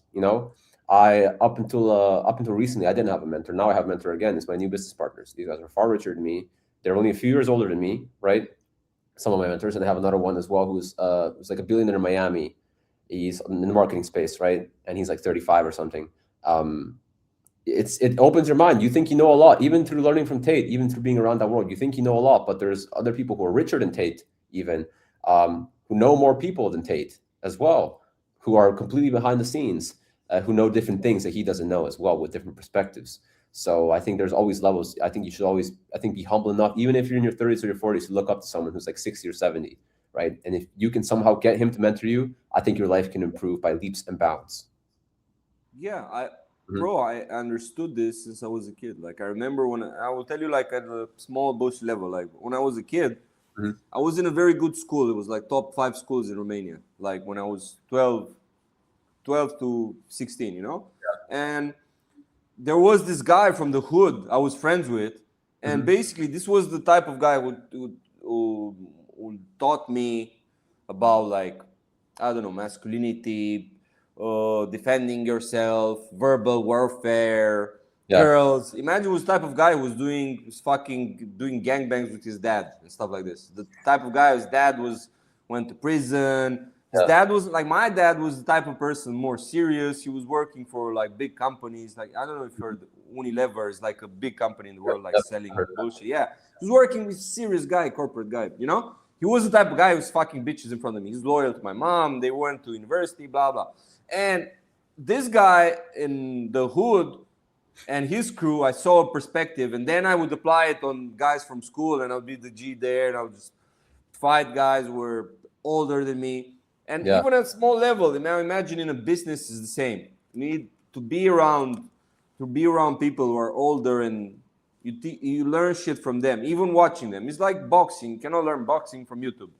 Yeah. Yeah, you Yeah. can see some shit, but you need to be in the Yeah. gym with somebody who knows how to fight. Yeah. Absolutely, man. Yeah. So, Ellie, thank you for being on my channel. I hope people enjoyed this episode. And I don't know, man, it was a very good conversation. It's nice talking to you. Sure.